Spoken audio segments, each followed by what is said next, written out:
कि बुशरा बीबी आतिफ़ खान को वज़ीर आला ला रही हैं और ये आतिफ़ खान वही हैं जो वज़ीर थे सियाहत के, जिन पर मालम जब्बा का केस बना, जिनके बेटे पर करप्शन के केसेस हैं।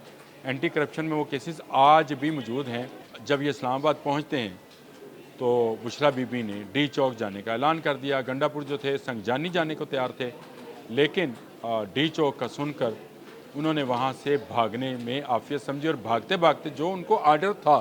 बिस्मिल्लाहिर्रहमानिर्रहीम, अस्सलाम वालेकुम। बोलते कालम के साथ मैं आमिर रज़ा खान और मेरी खबर सच साबित हुई कि बुशरा बीबी आतिफ़ खान को वज़ीर आला ला रही हैं और गंडापुर को अल्टीमेटम दे दिया गया और गंडापुर ने पर जो है पिंकी पीरनी का जादू चल गया है। जी हाँ, गंडापुर हथियार फेंकने में कामयाब हो गए हैं और उन्होंने अपनी जो सीट है उसके लिए चंद दिन मांगे हैं। चंद दिन से आप मुराद समझते हैं कि नया साल नया वज़ीर आला होगा खैबर पख्तूनख्वा में।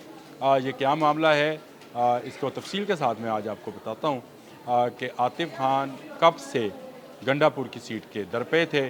उनको मौका मिला जब बुशरा बीबी को रिहाई मिली और बुशरा बीबी लाहौर से हिजरत करके पेशावर मुंतकिल हो गए। पेशावर में वो कुछ अर्सा खैबर पख्तूनख्वा के सरकारी घर में रहीं, लेकिन फिर ये कहा गया कि वसाइल जो हैं उसका इस्तेमाल होगा, इसलिए इनको घर बदल लेना चाहिए। तो जो दूसरी ऑप्शन उनके पास थी, क्योंकि गंडापुर का अपना ज़ाती घर जो है डेरा इस्माइल खान में है, तो जो दूसरी ऑप्शन थी, जो दूसरा अच्छा घर था पेशावर के अंदर, वो था आतिफ़ खान का। और ये आतिफ़ खान वही हैं जो वज़ीर थे सियाहत के, जिन पर मालम जब्बा का केस बना, जिनके बेटे पर करप्शन के केसेस हैं। एंटी करप्शन में वो केसेस आज भी मौजूद हैं। आतिफ़ खान उस पर नाराज़ हुए, उन्होंने इस्तीफ़ा दिया और गंडापुर से उनकी दूरियां बढ़ने लगी। अब क्योंकि बुशरा बीबी उनके पास थी, तो तुर्क का पत्ता एक तो इमरान खान के पास है, उसका जिक्र मैं आने वाले व्लॉग में करूँगा। वो तुर्क का पत्ता क्या है, एक तो वो तुर्क का पत्ता है और दूसरा बुशरा बीबी जो है वो भी चाहती थी कि गंडापुर से निजात हासिल की जाए।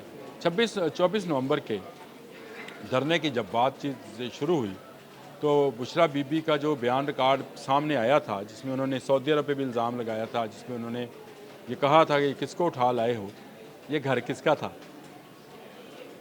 आतिफ़ खान का घर था। और आतिफ़ खान बहुत अरसे से, क्योंकि वो गंडापुर से नाराज़ थे और गंडापुर ने उनके बारे में बयान जो दिया था, जो वीडियो ऑडियो लीक हुई थी, उसमें उन्होंने कहा था कि आतिफ़ खान को एंटी करप्शन में पेश होना चाहिए, उसके और उसके बेटे को।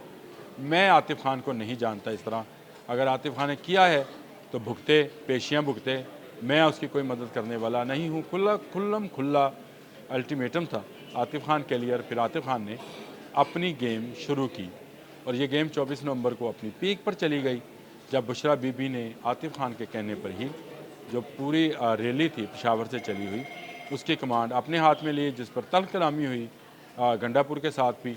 गंडापुर उसको अपने तरीके से चलाना चाहते थे। इसके बाद जब ये इस्लामाबाद पहुँचते हैं तो बुशरा बीबी ने डी चौक जाने का ऐलान कर दिया। गंडापुर जो थे संगजानी जाने को तैयार थे, लेकिन डी चौक का सुनकर उन्होंने वहाँ से भागने में आफियत समझी और भागते भागते जो उनको आर्डर था, अब ये मुझसे मत पूछिएगा कि आर्डर किसका था, किसी का तो फ़ोन आया था, मैंने भारी आवाज़ वाला जिक्र भी किया था। अगर आप मेरे पिछले व्लॉग सारे सुन रहे हैं तो आपको कंटिन्यूटी नज़र आएगी कि आतिफ़ खान वाली ख़बर भी सबसे पहले मैंने ब्रेक, आज तो सारा मीडिया उस पर, अब भौंकना तो नहीं मैं कहता, लेकिन सारा मीडिया उस पर चला रहा है कि आतिफ़ खान आतिफ़ खान आतिफ़ खान। जब मैंने ये ख़बर आप लोगों को दी थी तो उस वक्त ये मंज़र पे नहीं थे, लेकिन बुशरा बीबी जैसे ही पेशावर पहुंची, आतिफ़ खान ने अपना कार्ड खेला और बुशरा बीबी को अपने घर ले जाने में कामयाब हो गए थे। तो संगजानी वाली बात मैं कर रहा था कि संगजानी जाने को तैयार थे। वहाँ से निकलते निकलते गंडापुर बुशरा बीबी को भी साथ अपने भगा लाए। उसको क्या कहेंगे, भगा लेने का, खुद भाग रहा है तो उसको अपने साथ किसी को ले जाए तो उसको यही कहेंगे ना कि बुशरा बीबी को भी अपने साथ भगा ले गए, वापस पेशावर चले गए। और जो बेचारे वहाँ पर इनके लारों पे और इनके पैसों पर आए थे वो गिरफ़्तार कर लिए गए। बड़ी सुबकी हुई। इस सुबकी से बचने के लिए पहले उन्होंने नौशहरा में एक जलसा सा किया, जिसमें उन्होंने अपने घर में कहा, प्रेस कॉन्फ्रेंस का नाम दिया, खड़े होकर तकरीर की और कहा धरना जारी है।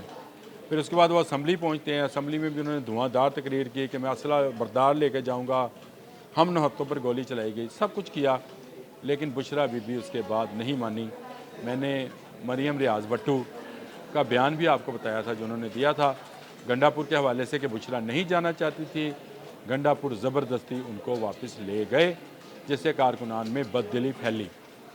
अब ये ऐसे इल्ज़ामात हैं जिनसे गंडापुर बच नहीं पा रहे थे। गंडापुर मिलना चाह रहे थे इमरान खान से, जिन्होंने पहले मिलने से इनकार किया क्योंकि वो अपनी पीरनी के ज़ेरे असर हैं। अब गंडापुर ने दावत दी है आतिफ़ खान को कि मैं आपको ऐवान वज़ीर आला में मिलना चाहता हूँ। ये गैर रस्मी मुलाकात होगी और उसमें आने वाले मुस्तकबिल में जो अगले चंद दिनों में आपको नज़र आना शुरू हो जाएगा कि अगले चंद दिनों में जो वज़ारत आला तब्दील की जाएगी और उसमें वो अपनी गारंटीज़ लेंगे कि उनके ख़िलाफ़ कोई कार्रवाई जो है आतिफ़ खान के दौर में ना हो। आतिफ़ खान मिलने जाते हैं, नहीं जाते हैं, क्या वादे करते हैं, क्या वईद होते हैं, क्या जो आतिफ़ खान के साथ वादे किए गए थे करप्शन के केस ख़त्म करने के वो ख़त्म हो गए? अगर वो नहीं हुए तो गंडापुर ये सोच लें कि जितने वादे होंगे इस वक्त जो पलरा है तकरीर का, उसमें एक तरफ बुशरा बीबी, आतिफ़ खान, असद कैसर, ये सारे बैरिस्टर साहब, ये सारे लोग मौजूद हैं और दूसरी तरफ गंडापुर अब अकेले रह गए हैं। उनके साथ जो लोग थे जिनका मैंने आपको पहले ज़िक्र भी किया था कि वो उनके साथ हैं, जो एग्रेशन दिखाते हैं, करते कुछ नहीं हैं, जो ये कहते हैं कि जब आएगी इमरान खान आएगी, डॉलर उनके IMF के मुंह पे मारेगी, वो वाले एग्रेशन वाले जो लोग हैं, मुराद सईद जैसे लोग, वो अब जो हैं वो गंडापुर के साथ नहीं हैं। हवा का रुख बदल गया और पिंकी पीरनी का जादू मैंने आपसे कहा चल गया।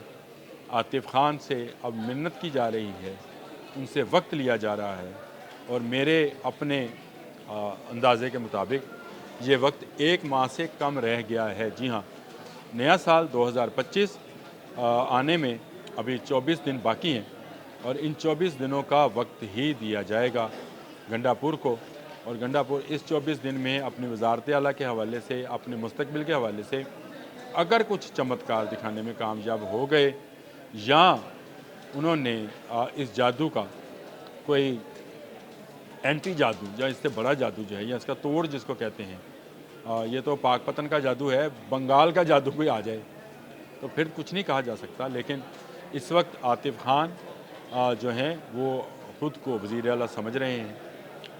बहुत सारे लोगों को मैं जब ये नाम दिया था तो हैरानगी हुई थी। अब जब गंडापुर उनको वज़ीर आला हाउस में बुला रहे हैं मुज़ाकरात के लिए और वो आ नहीं रहे हैं, तो आप सोच लें कि ये मुहिम कब से शुरू थी गंडापुर के ख़िलाफ़। गंडापुर की 2 विकेट के दोनों जानब खेलने वाली आदत जो है वो भी उनको मरवाएगी, क्योंकि उनको उनके बारे में ये तासर अब आम हो गया है कि ये इस्टेब्लिशमेंट के आदमी हैं, कहते कुछ हैं, करते कुछ हैं। 3 दफ़ा भाग चुके हैं इस्लामाबाद से, डट कर मुकाबला नहीं किया, गिरफ्तारी नहीं दी, फिर इनका नाम मजबूरन जो तस्लीम किया गया तो इमरान खान ने भी मोहरे तस्दीक सब्त कर दी थी कि चलें और कोई नहीं तो गंडापुर ही को वज़ीर आला बनाए, गवर्नमेंट तो हमारी बन जाएगी, इसलिए गंडापुर का नाम दिया गया था। अब बुशरा बीबी का जादू चल गया। इस जादू के ज़ेरे असर गंडापुर जो हैं अगले 24 दिन में वज़ीर आला खैबर पख्तूनख्वा की कुर्सी खोते या गवाते नज़र आते हैं और आतिफ़ खान उस कुर्सी पर बैठते हुए नज़र आ रहे हैं। देखते हैं कि ये ऊँट जो है वज़ारत आला वाला किस दिन, किस रोज़, किस करवट, यानी उसी करवट जहाँ पिंकी पीरनी बैठी है उसी करवट बैठेगा और उसके साथ साथ सियासी तौर पर वज़ारत आला का वो दौर जिसको गंडापुरी दौर कहते हैं, जिसमें शहद आम है जी, गंडापुरी शहद आम है वहाँ पे, वो दौर जो गंडापुरी दौर कहलाता है उसका एहतताम हो जाएगा और शायद फिर दोबारा कभी अली अमीन गंडापुर वज़ीर आला ना बने। वो बगावत करते हैं, इसके बाद सियासत करते हैं, नहीं करते हैं, उनका अगला लाए अमल क्या होगा, उनकी अगली जमात कौन सी होगी, इसका फ़ैसला बाद में होगा। लेकिन इस वक्त ये फ़ैसला हो चुका कि उनको वज़ीर आला हाउस खैबर पख्तूनख्वा से देश निकाला दे दिया जाए। आज के लिए इतना ही। अल्लाह हाफ़िज़।